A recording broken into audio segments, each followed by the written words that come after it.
So influencers would be the channel right now that we see that's growing quite a lot. And even though the influencers are posting on social media, it's a very different model to you having a paid ad on social media.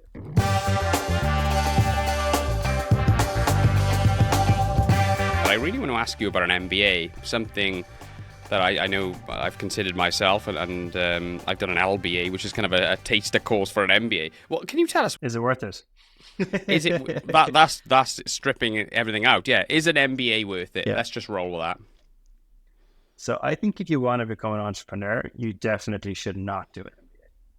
And the reason is very simple. Wow. Okay. If the MBA is going to cost you the bones of, if it's a top tier MBA, it might cost you 100, 200,000.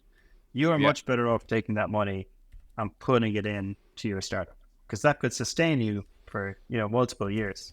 So you're much better off actually just starting your startup rather than doing an MBA.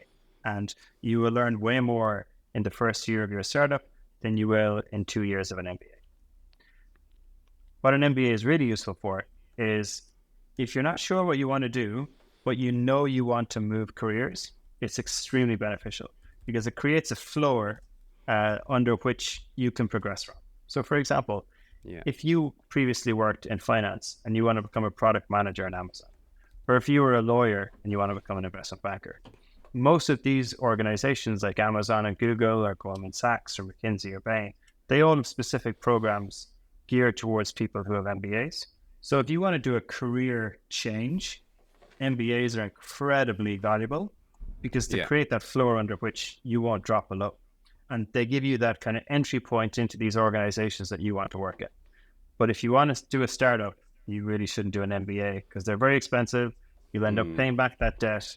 So by the end of it, you're a lot less likely to actually pursue entrepreneurship. And at the same time, you've departed with a lot of hard-earned cash that could help you actually start the business in the first place. That's fascinating.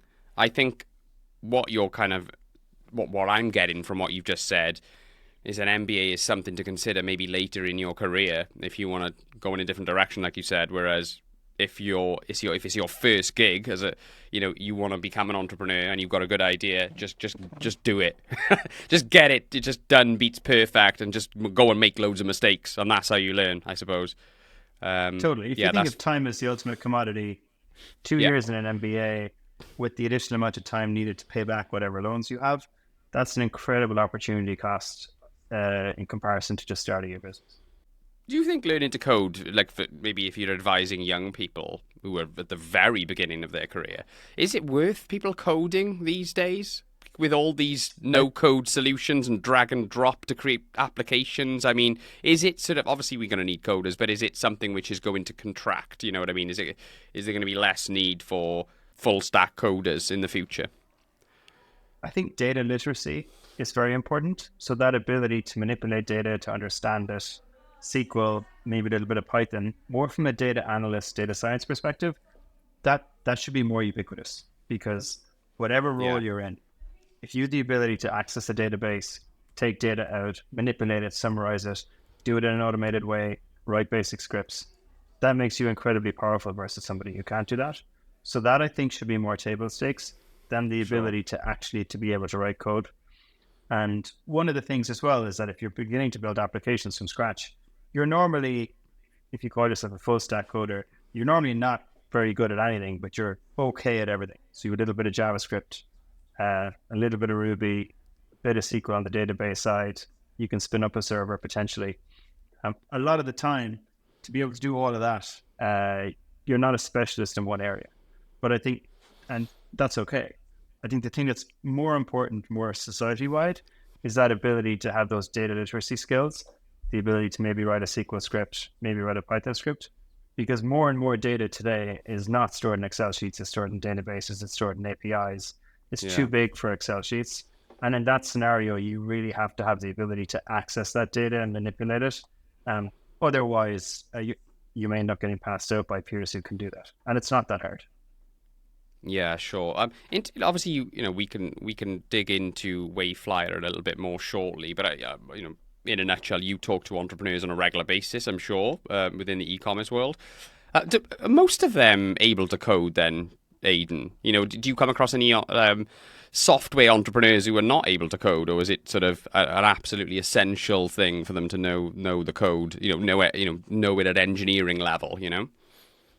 One of the co-founders will normally know how to code, but at the same time, I think that there's a ton of things to do at the beginning of a business that where a non-technical founder is needed.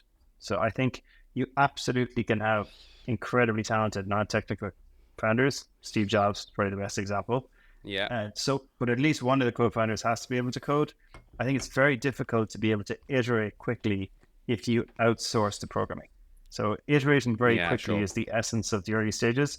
Much easier to do that if you've 2 or 3 coders in a room who are up all night, rather than sending product request specs to an outsourced agency. It gets expensive, and it's you just won't move as fast, and speed is everything in the early days. Where's the smart money going at the moment, Aidan? VC money, private equity, angel money. Is it obviously? I know AI companies are getting a lot of attention. Is there anything else maybe that's not so obvious? Which is there's a lot of interest in companies with certain products at the moment in the e-commerce space. In the e-commerce space, I think there's always going to be opportunities in the e-commerce space. I think the easier e-commerce sectors to focus on are health and beauty and baby products, for some of the reasons I mentioned earlier on. So number one, there's a lot of repeat purchases if you've got a great product. Number two, the margins tend to be pretty good. Number three, they tend to be reasonably easy to ship and cheap to ship. And number four, they're not very seasonal. So if you're a toy company, you might make only a handful of inventory orders a year, but you have to be really good at estimating how much inventory you're going to need for example, the Black Friday Christmas period. Whereas if you're selling, again, organic nappies or something like that, you're in a situation where you can make repeat orders every few weeks or every few months. And it's really not as big a deal if you get that wrong, because there's always going to be demand, because you need nappies, every week of the year. So baby products and health and beauty would be two that I would identify that actually tend to be, they would be a lot easier. And if I was going to set up an e-com brand tomorrow, it'd be in one of those two areas. Really? Oh, that's interesting. Okay. Well, what about, can I just ask you in terms of marketing channels with the best value at the moment? You talked about paid advertising on certain channels being probably not as effective as it used to be. People talk about TikTok a lot, that it's a really good place to get new eyeballs on your product for exponential, your post can go viral quite easy. It's a bit more difficult to do that on Instagram these days. What do you think is the best value out there for a startup to get more direct consumer attention to their brand? What channel are you sort of most excited about at the moment? Probably influencers. I think influencers are going to grow a lot. And especially when you're entering a market for the first time, influencers can be extremely effective if it's managed well and the ads are done really well. And it's the one that probably where you can get an amazing return if it executes well, because it's not done on a kind of a paid ads or a pay-per-click basis. So influencers would be the channel right now that we see that's growing quite a lot. And even though the influencers are posting on social media, it's a very different model to you having a paid ad on social media. So right now, influencers, I think, is one of the marketing channels that I think works really well. And it can vary a lot depending on the business. So I've seen some businesses, and they do really well with direct mail. So literally posting letters to their to their customers. And then other products don't work at all. So for example, if you're selling to ultra high net worths and they all live in big mansions, they actually check their post and they don't move around very much, and they actually read their post. Whereas if you're advertising to people in their mid-20s and they're living in an apartment, they may not check their post that much, if they check it at all. And if they do see it and they realize it's not a bill, they're just going to throw it in the bin. It's not going to work. So you have to tailor the marketing channel definitely to the end audience. And one of the things that we've seen is the things that work are not necessarily always the most technically forward ones. So you might do an ad in the FT, and if you're selling a high-end product, that could work really well. But I wouldn't do that for the organic nappies, as an example.